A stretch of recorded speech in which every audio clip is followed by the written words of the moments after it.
Hello, everyone, and welcome to Marvel-ous Movie Mondays. We're both on the road this week, so you're getting a bit of a different format. You probably have a different audio sounding. It's not going to be as crisp, as clear as you usually hear, but this is going to be a short episode anyway. We don't have a ton to say. Some of these First Avenger files, we've kind of gotten down to it, and we've been like, could this fill a whole podcast? So starting next week, we're going to be doing 2 movies in each First Avenger Files episode because we need something to talk about. But how's it going, Kels? How you doing? It looks like we're in the same place. Yeah, it almost does. Like literally, Dill hopped on and I was like, "Are you at my beach house?" Because it looks like you could be No. sitting literally right next to me. It Yeah, was the weirdest thing ever. I'm recording in Nina's room because there's a party going on next door, and this is the most soundproofed room. And I Got it. almost wonder if it's like a young girl's beach house room is this color and this ambiance because this is like That's your so room down the funny. beach is that like bright yellow, and I Yeah, have yeah, my sister's room is like this, so maybe it's just a thing. I don't know. yeah. The aesthetic of the Jersey Shore, if you will. But thank you guys for tuning in. It is September. It's the first month of this autumn season as we approach the end of summer into early autumn, which means spooky season's around the corner. And I wanted to say this first and foremost because I know this is where we kind of do all our Halloween business on this show. I did want to say people are anticipating my 31 Days of Halloween list. I'm doing it a little differently this year. We've decided, well, I've decided, but I've had some input from other people that I'm going to be letting y'all decide my movies. But I'm bridging a little bit of Kelsey's decision of how she does it with my own list of. So what I basically did is I made a list of 100 movies. I put 10 from each decade, from like the 20s to the present day. I picked like 10 from each decade, and my plan is I'm going to put 10 of them on the poll on the Facebook page. The public will vote for 5, and then of those 5 for each decade, those 50 will go on a wheel, and each day I'll spin the wheel, and that's the movie I'll watch. So it's Oh basically like wow. I've picked 100 that I want to watch. I will let you guys narrow it down to 50, and then out of those 50, only like 28 of them are going to get picked because obviously the 30th is always Hocus Pocus, the 31st is always Halloween, and then we're going to Mm, save a day or two for like Joker when that comes out. Will probably be in my top 31 just because like I'm going to want to go see Joker and it fits the vibe. So like things like that. So it'll probably be like mm. 26, 27 different movies that you all will get to decide goes on the wheel. So Carly gave me the idea. She was like, you should let the audience vote for a few of them. So I said, why not let you guys vote for the short list, and then I will spin the wheel. So it's kind of like I'm marrying Carly's idea with your idea with my own idea. So I made the list. You guys will narrow down the list, and then we'll do Kelsey style with the wheel, or you do a randomized number generator, but I'll do a wheel Yeah.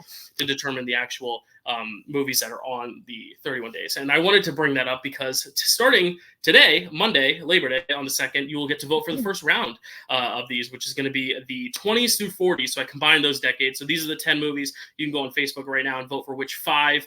You can vote for as many as you want. You can vote up to 10 of them, but the top 5 vote getters will be in the wheel up for consideration for my 31 Days of Halloween. I have actually seen none of these films except for the Cabinet Mm. of Dr. Caligari, which I saw in. Actually, I've seen 2 of these. I've also saw The Most Dangerous Game, but it's been so long. Cabinet of Dr. Caligari, the original Bela Lugosi Dracula, M, Freaks, Vampire, Most Dangerous Game, Invisible Man, the original, Cat People, the original Nightmare Alley, and Rope, the Hitchcock film Rope. So those are all movies from the 20s to 40s.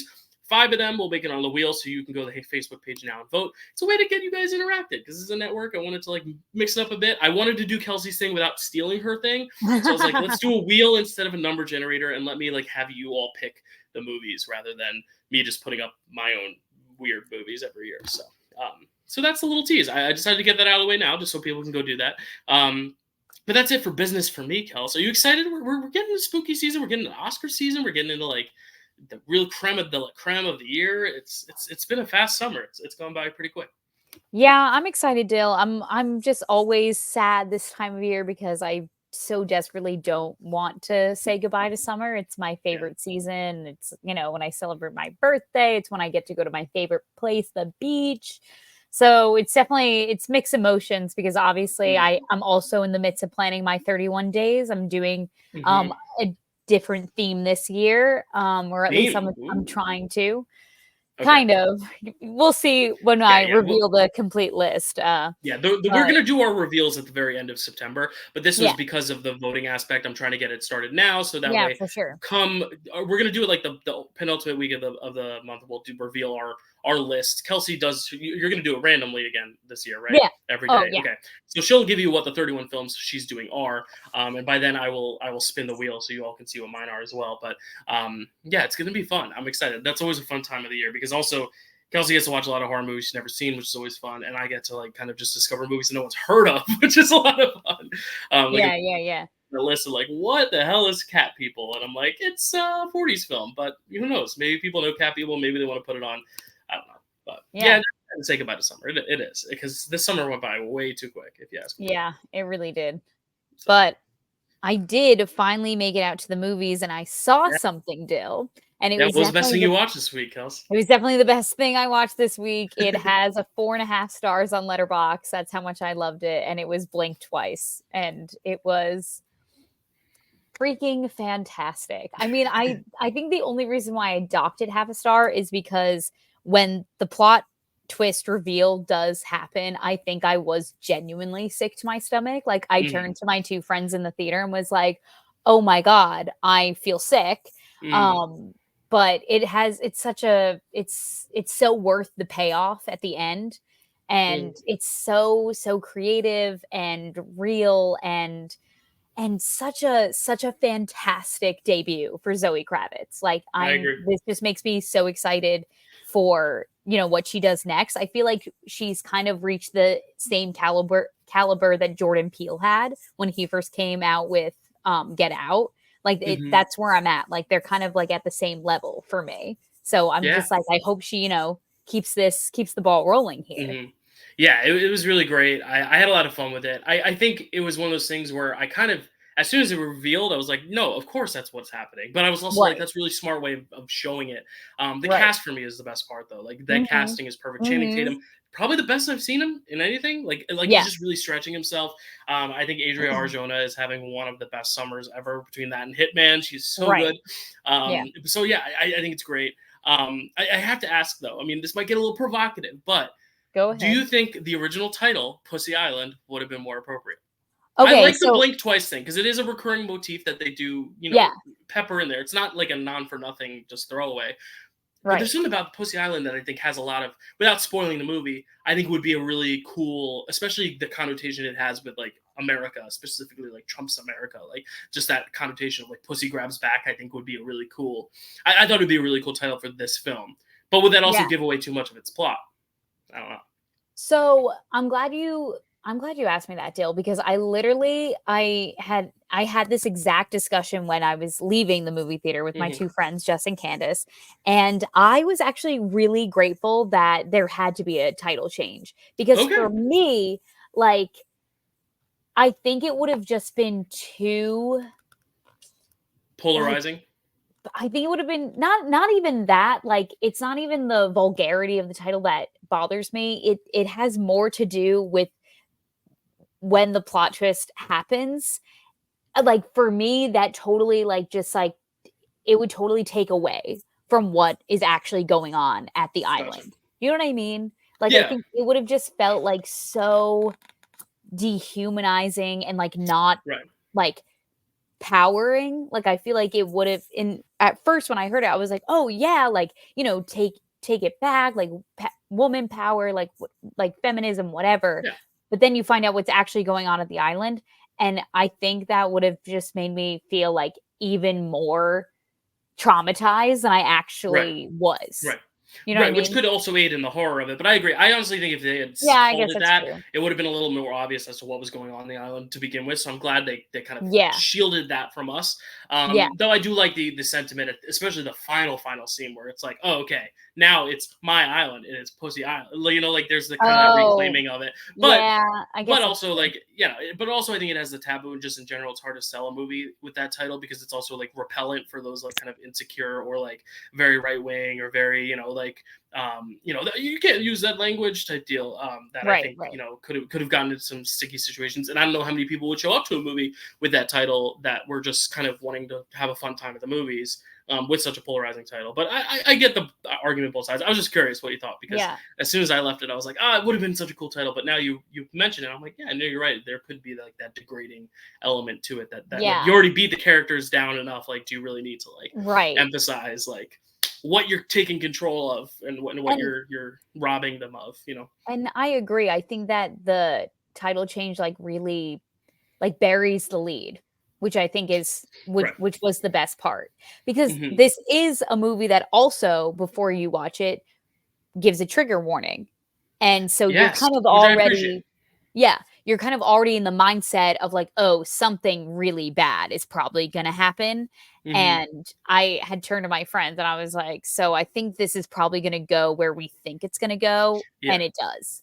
And there's also So something about like yeah. if they called it Pussy Island, it's kind of like the Fight Club thing where people watch Fight Club and they're like, "Fuck yeah, Fight Club's so cool," and I'm like, "No, the whole point of Fight Club is that it's an examination of toxic masculinity. You're not supposed to find it cool. It's supposed to be the opposite. Right. It's supposed to be a criticism of that." And I think if you called it Pussy Island, there'd be like those dudes who'd be like, "Hell yeah, I'm gonna go watch Pussy Island, watch some like naked girls on screen." And it's like, no, that's not. That's the opposite of what the film is trying to say.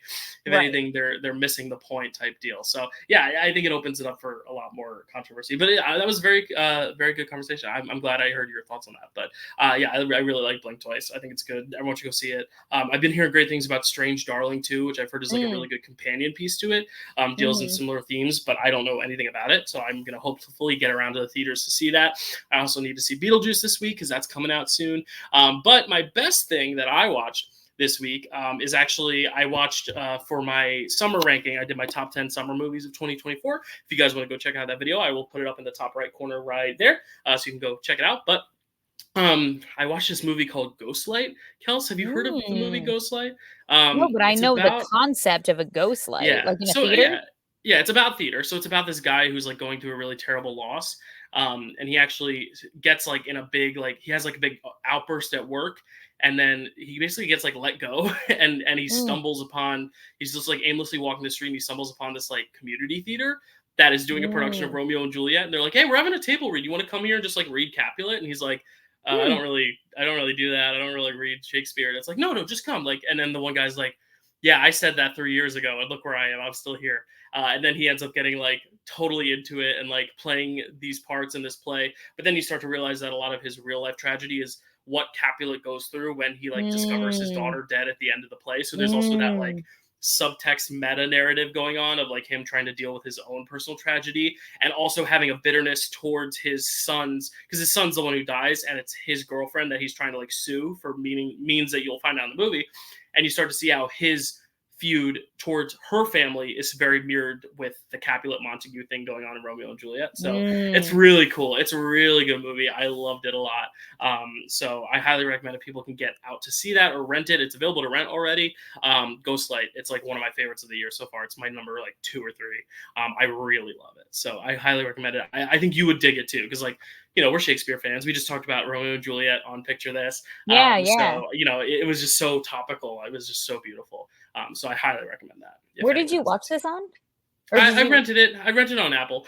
It is playing in some smaller markets, like especially in like New York City. It's in a few little theaters. It was actually produced by the IFC, the International Film something community, I guess. But they have or is it AFI? AFI, IFC? I don't know, but it's playing at the IFC Center. Oh, maybe it's Center, International Film Center.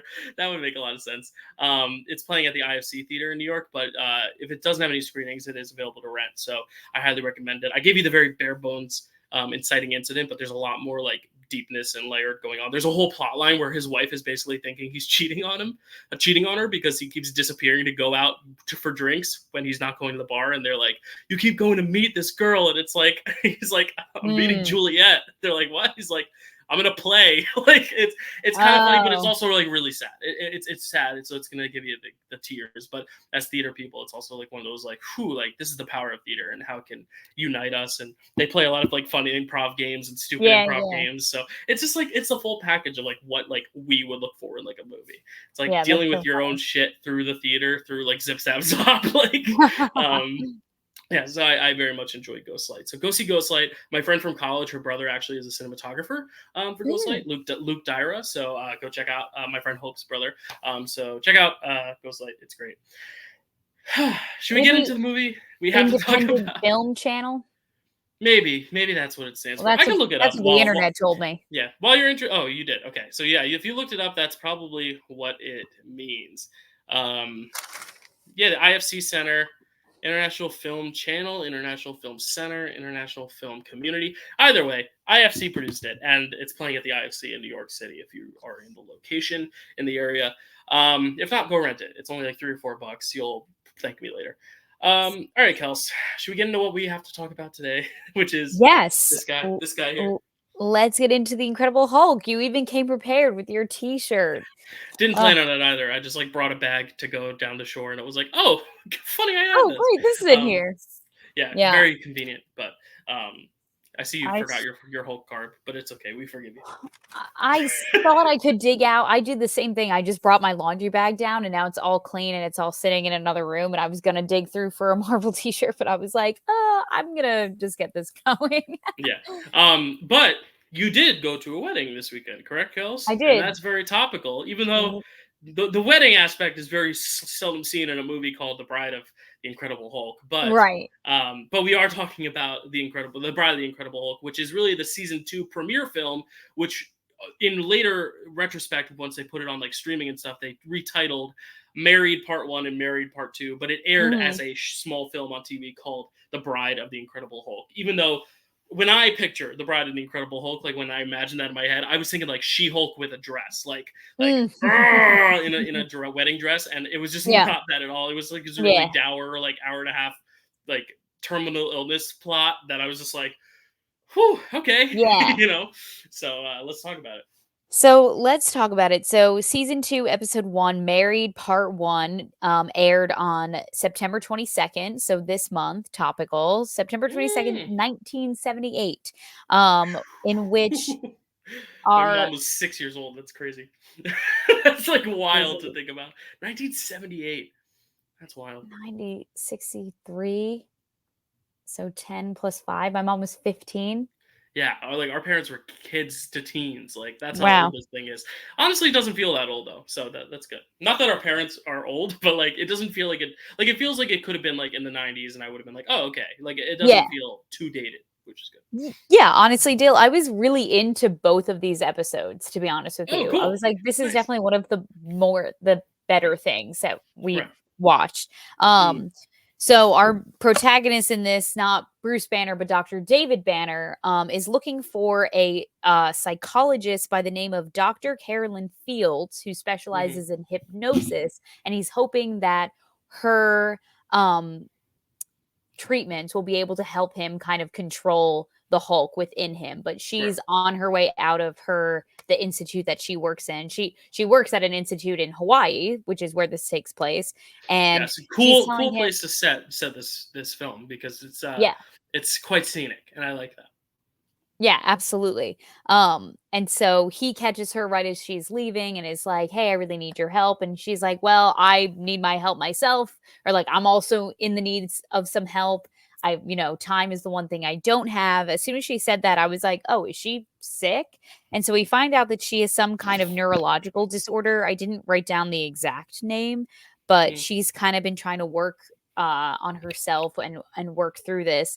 And so at first, when the episode started, I was like, oh, this is all going to be about like this doctor helping him, like, try to control the Hulk, very similar to what Betsy Ross, Betsy, that is the woman who sewed the American flag. Sorry, Betty Ross. Wait, I'm having deja vu. I feel like the last time we talked about this show or this movie, like series, I feel like you did the exact same thing. Yep.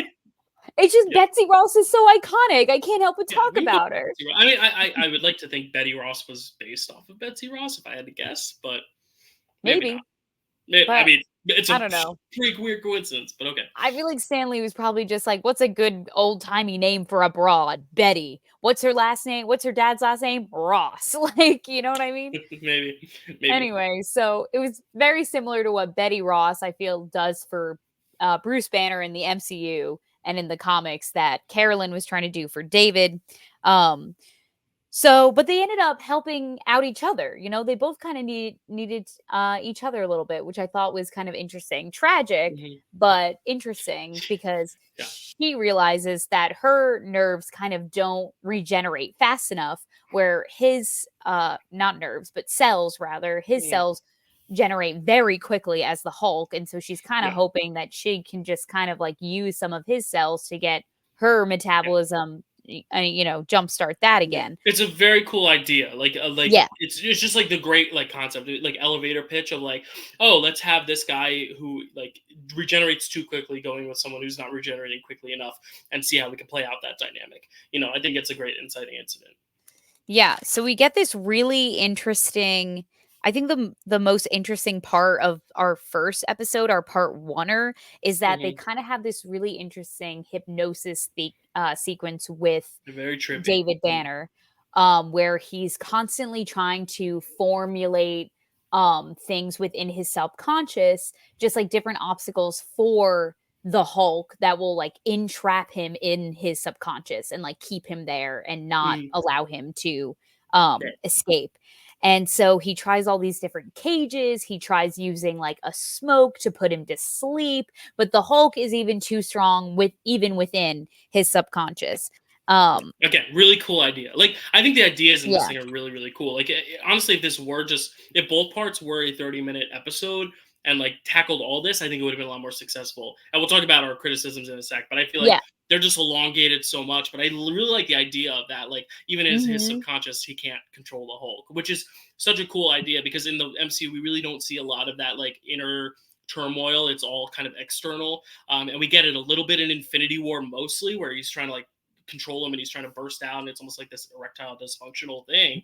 But every other Mhm. time it's like he's Banner or he's Hulk. He's Banner or he's Hulk. And I like kind of this one where it's like we're Banner, but he's still reckoning with the Hulk and we can kind of see the mind in a different perspective than just us as outsiders looking in, which I think is really cool. Like I think that's been Mhm. the biggest highlight of this iteration of the Incredible Hulk as we've seen in now 3 movies. Yeah, absolutely. I even wrote down this hypnosis sequence is very camp and kind of indie because it takes place Yeah. kind of like in this desert and it kind of just has these like different elements kind of pop up out of nowhere. So it's Mhm. just kind of like this blank canvas where, you know, or David Banner is just like in this like desert land with the Hulk, like using all these different tactics to kind of like Mhm. it was just shot and edited like in a very like A24 kind of way, if you Yeah. will.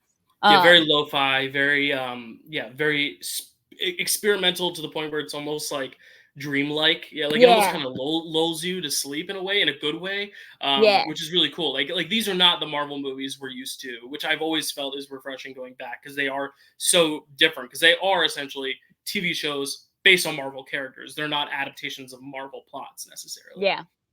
Yeah. Um So then towards the end of our part one episode, we kind of have to like move a little fast a little bit because I felt like their relationship was progressing so quickly that I was like, well, I guess they do have to get married eventually in one of these episodes, being that the title is literally Married Part 1 and Part 2. So I'm Right. like, I guess they kind of have to progress it as much as possible. We also find out that they definitely have to progress it as fast as possible because she gets some devastating news at the end of this episode that we find out via very classic TV like phone conversation trope where it's just Mhm. like, what? 2 to 3 weeks to live? Yeah. Like Yeah. he Yeah. just has Yeah. to repeat everything that the other Yeah. person on the other end is telling him so that the audience picks up on the entire Mhm. conversation. And You I said who? honestly, My wife or my yeah, love interest? My doctor has how much time? yeah, yeah, Yeah. yeah. Mhm. And I Yeah. was just like, and I know it's TV, but I wrote down, I was like, isn't all this information confidential? Like, I'm pretty sure whoever's on the other end of this phone call is definitely getting fired Is for getting fired. revealing all of her Yeah. fucking medical Yeah. information to this random guy And, who picked up the phone uh, and said, oh, I'm just a friend. yeah.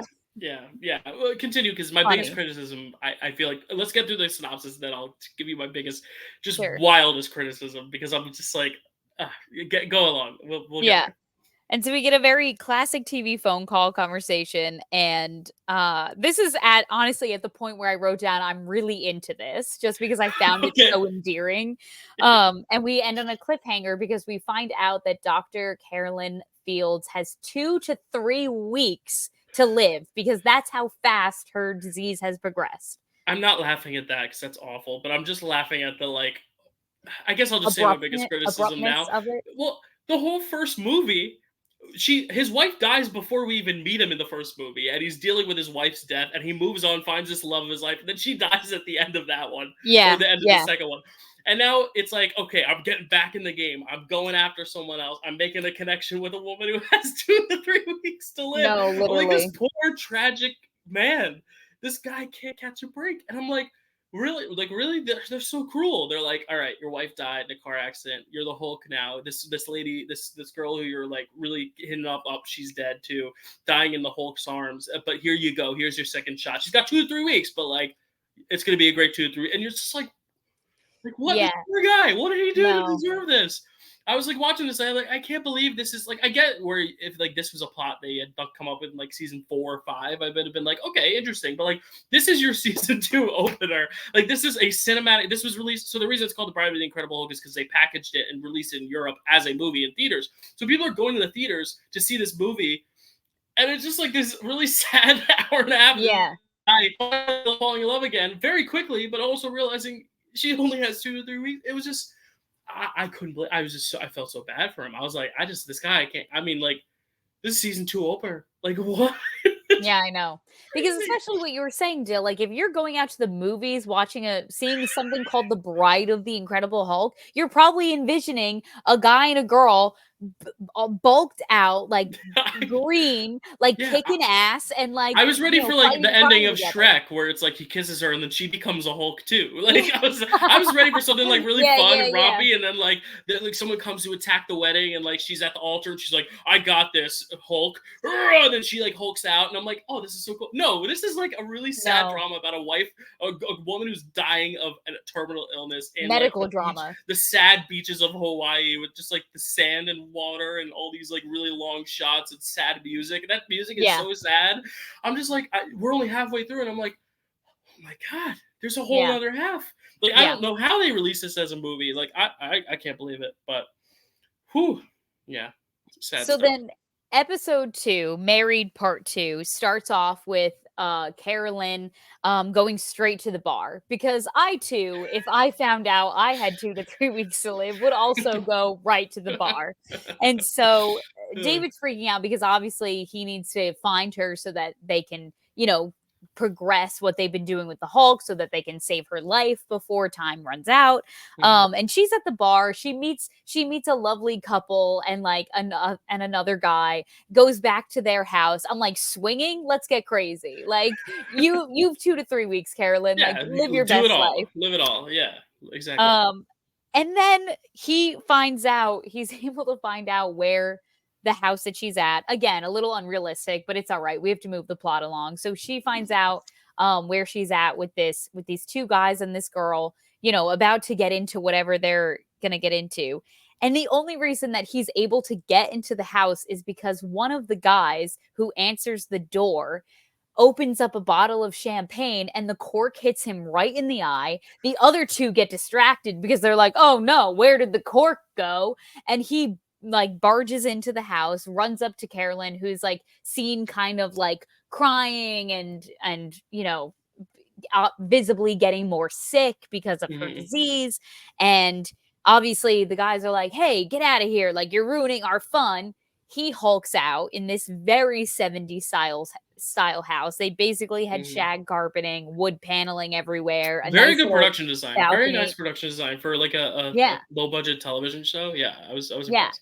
Absolutely. So the entire house gets destroyed because they throw him off the second floor loft, and then he breaks through the dining room table. He hulks out, destroys everything. I wrote down the bottle hit the camera because I think when he first gets up as the Hulk, like a liquor bottle falls over and like literally hits the camera that's like on the floor, like pointing up at him. You only have so much time. You can't take another take. I get it. No, literally. That's funny. Yeah.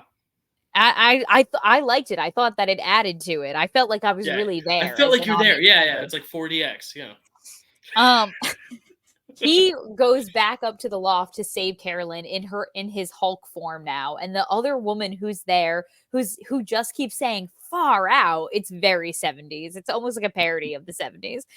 she sees the Hulk and is like, oh me, oh my, who's this big fella? Who's this big tall drink of water? I'm like, okay, this woman just fell in love. She needs to calm down over there, Blue Top, because I don't know her name. He's able to save her. And then he just leaves the house in complete disarray. And the woman is like dangling from the rafters, like, Yeah. oh my God, what am I gonna do? He doesn't care. He leaves. He then transforms out of the Hulk and is like, listen, I love you. I want to save you. Let's get married. Then there's a whole wedding montage. Oh, he said this like he went off on this long tangent before he proposed to her where he like told this story about a strawberry, and he said something like, and you know what he said, and I think to myself, and I literally, before he said it, I was like, what a wonderful world. And then he said, what a wonderful strawberry. And I was like, wait, is that like the song, or you? Anyway, I had this weird moment out loud with the TV. Yeah. Then we have their little wedding montage, and they try trapping the Hulk again. Oh, at this point I wrote down whose kid is this, because they also have this. Okay, like, who's the kid on the beach? I need to know. I'm like, is he homeless? Is he an orphan? Does he have a family?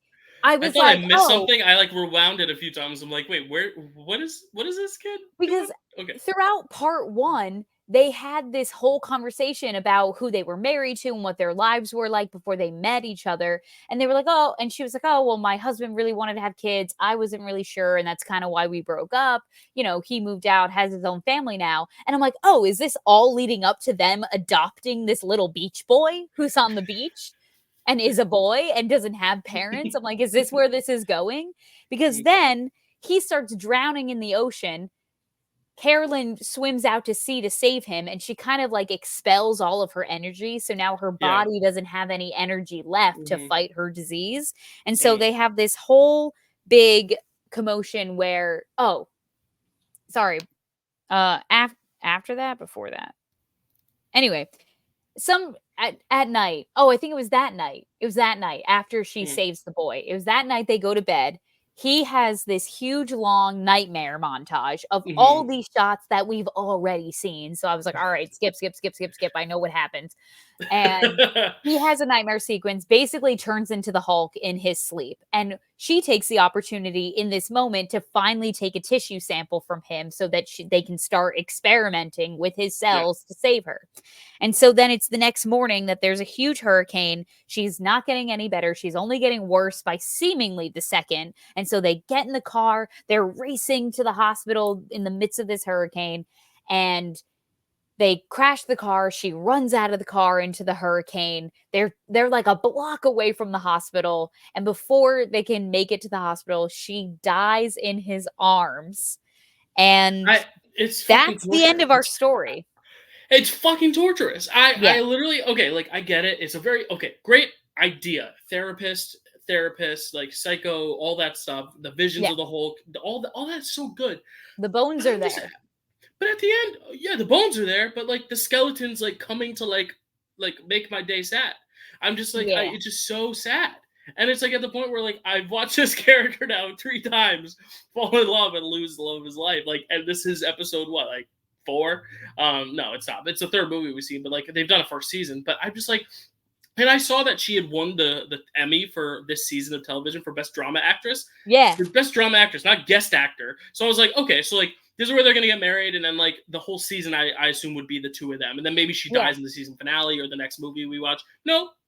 She won the Emmy on this episode alone, which is like great, fair, cool. Yeah. But I'm also like, sheesh, this guy cannot catch a break. I don't know if he forays into romance again, but I recommend for him he doesn't, like, get a dog. Like, I can't. And even then, the Hulk is probably going to kill the dog. So, you know what? I don't know what to tell you.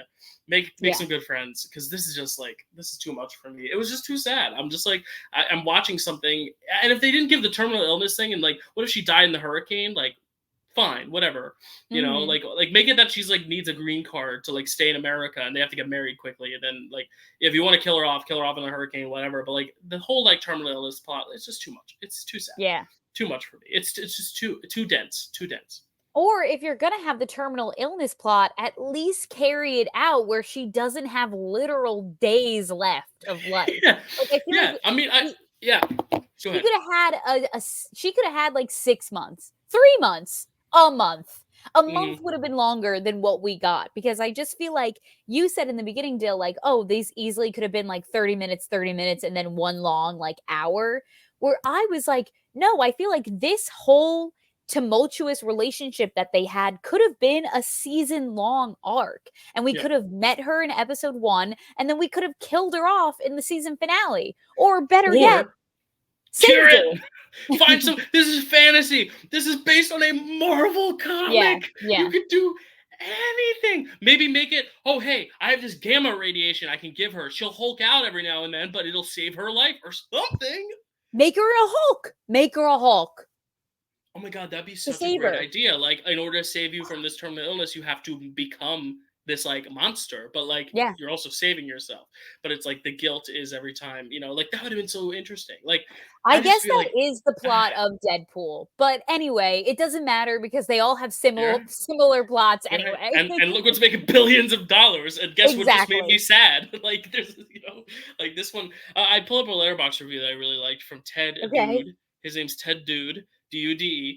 Shout out. Yeah, shout out Ted Dude. He says, this poor tragic motherfucker really was like, quote, my greatest source of suffering is the death of my wife. Now, for my next trick, I'm going to marry this woman who has 3 weeks left to live. Like, it sounds ridiculous because it is. I get it. Like, that's the tone they're going for with the show, is to show, like, this man has it rough. This guy is having a tough time. He's got this monster inside of him he can't control. He just needs someone to connect with, and everyone he connects with dies. But she's not even dying at the hands of the Hulk, which is the main conflict of this character. She's already dying when we meet her, so there's no stakes. All it is misery. I have nothing really else to say, but like, I'm bummed. It's a bummer. And I don't recommend it for people. And like, I don't know. I can't recommend it. Like, how? I mean, as far as something goes that's like entertaining, like made well, has good like production moments, like good editing, really good performances. It's well done. I can't say the same about Doctor Strange. That's why I'm saying like, oh, at least this was better than that. But obviously, as far as the story goes, it's like one of those plot lines in a TV show that you watch where it's like, okay, then why did we do that if it didn't further the plot along at all? Because if you think about it, he's in the same spot that he was at the end of season 1, which is, oh, my wife's dead and I'm sad about it. It's literally that was when we met him. That was what he was dealing with. We didn't even see the death. We hear about it. I mean, maybe we see it in the prologue, but it's like literally the first opening shot of the first movie, the pilot, is my wife is dead and I'm the Hulk. I'm like, right? Like, I feel like that's how it happens, or it's something similar. I don't know. It's 100%. Been a while, but I'm like, I'm looking at what I rated the first one really positively. I rated the second one pretty positively. Thinking about this, I'm like, I don't know. I wouldn't recommend this next to you. Like, at least the second one was kind of dumb, but it had Hulk fighting a bear. And that's another thing too. This movie doesn't have a lot of Hulk in it. And I like the function that the Hulk serves, but I'm like, I've already seen him trash a house. Like, give me something else. Yeah, I guess they were thinking by the time season 2 hit that, like, you know, how many more things can you make the Hulk do? They really started high with him fighting a bear. So what else can you do with the Hulk at that point? Fight a shark? Where's Sharknado when you need him? Fight an unknown terror of a terminal wife who's dying, as opposed to a wife who's dying in another means. Just so sad. I mean, like, I gave it like a 4 out of 10. I just wouldn't go back. I just like didn't feel good watching this. I'd probably give this a solid 6 out of 10. That's fair. Yeah, I went high on the other two. I was like 8 on the first one, 7 on the second one. This is like a 4. So I'm hoping the next few like taper out like a 6, 7 range. But, but yeah, that's it for my thoughts. Any other thoughts you have on this one? I mean, just for fun, Dill, I did write down the other nominees of that year. I'm glad you mentioned it. Mariette Hartley, who played Dr. Carolyn Fields, won the Emmy at the 31st Emmy Awards, and her competition was Barbara Bell Geddes, who starred in Dallas, Rita Moreno, who was in the Oh, Rockford Files, and cool. Sanda Thompson, who is in a series called Family. Obviously, I only recognize one of those names, but I was like, Mhm. oh, for fun, I want to see like what her competition was like. Yeah, which Um, I guess is big because like sci-fi television, like the Star Treks never did as well. Like sci-fi and horror television is usually not an easy sell. Like Walking yeah. Dead never really did much. We're Mm-hmm. seeing The Last of Us is finally taken off, but like Mm-hmm. I really think it's a cool that like back then especially like that a sci-fi show was like getting that appeal and getting that attention because this really is a drama. It's not really a sci-fi. I mean, there's a lot of Mm-hmm. science in it, but like it feels much more like a drama than it does Yeah, like it's your not typical very superhero. fantastical. Yeah, exactly. Which I like. I've always liked that about it. Like I think the first film was great. It's just now I've seen it 3 times. I'm like, I'm good. I need something happy for this guy. I think the next Hulk we're gonna see is let me look because I have a list here. The next Hulk we're gonna see, which is not for a little bit of a while because I believe those ones didn't come out till after Howard the Duck, which we're doing with Matt soon. But the Incredible Hulk returns will be the next time we see him, and that is the one where he summons Thor with a magical hammer. So that should be at least a Mm. little bit more fun with Thor and Hulk Mm-hmm. rather than like Thor and or Hulk and cancer or Hulk and terminal or Hulk and Terminal death. illness. Yeah, and then the one after that is the trial of the Incredible Hulk. So I think it's going to get more and more fun as we go on and on. And Bill Bixby, who plays the Hulk, actually directs the next few. He directs Hulk Oh. Returns. He directs the trial, and he directs the death of the Incredible Hulk, which happened in 1990, which we'll eventually get to. So I'm really excited to see what Hulk has in store. Again, we're not watching through the series; we're only watching the movies, and these 2 episodes were released as a film. So we're like, we should watch this, and I'm glad we watched this for completion's sake, but we are going to kind of take a pivot away from Hulk for a while, deal with some Captain America, some Spider-Mans, of course, with Howard the Duck, with Matt. Then we'll talk about Agatha for a while. Then we'll probably have to watch Daredevil season 3. And then we'll finally cycle back around to like the first Avenger Files and getting into Hulk and all that, hopefully around the turn of the year next year. But this is the last we'll see Hulk for a while. Any other thoughts as we part from Mr. Bill Bixby and the rest of the company here? No, other than that, like I said, I enjoyed it. I'm enjoying Bill Bixby as Yeah, David he's Banner. great. He's so good. Yeah, He's really great. Like and I I like totally his get Hulk a lot, or his Banner because he's not the Hulk. Lou Ferrigno's the Hulk, but I like his like right. character take a lot. No, His yeah, for sure. yeah. Cool. So next week we are still sticking with the First Avenger Files. You know, we're going to try to plow through a few of these since we don't really have much going on in September until Agatha comes along, because it was Agatha all along, if you will. But we are going to be talking about a hero we know and love that we've never seen any other iteration except for Chris Evans as, and that is Captain America.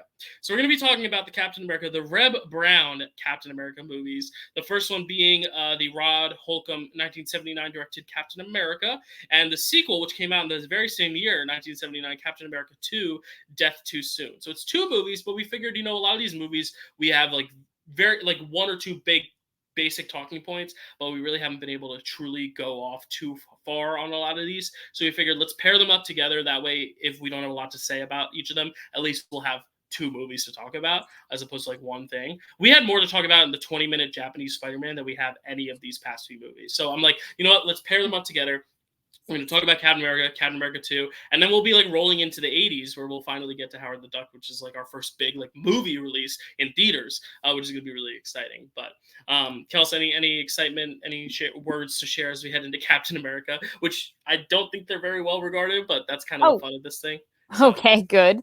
Well, I like Captain America a lot. I feel like him and Spider-Man for me are kind of neck and neck as far as my faves go. So right. I'm definitely really excited to see somebody else's take on it. Mm-hmm. And I'm excited to, you know, see where this first Avengers file takes Yeah. us. I'm looking in terms of the actors who appear in the characters. It doesn't look like we're going to get any other MCU characters, but it does look like in the second Captain America movie, Christopher Lee is in it. Christopher Lee, who plays Count Dooku in Star Wars, Saruman in Lord of the Rings, or as Kelsey and I might know him, Charlie's dad in Charlie and the Chocolate Factory, or Willy Wonka's dad. He you would know him if you saw him. Old, lanky, white bearded. Oh, yeah. Yeah, Christopher Lee. But a very Christopher. renowned actor, has since departed the earth, because he was old. But he's in the second one, so that gives me something to look forward to. It's at least a well-renowned actor. So I thought you um, were naming someone an actor from the MCU, and I was like, I was like, I don't know this name. I'm like, No, oh no, my no, no, God, no. my trivia brain was like breaking. I was like, No. Christopher Lee. I was like, Lee Pace? No, that's someone different.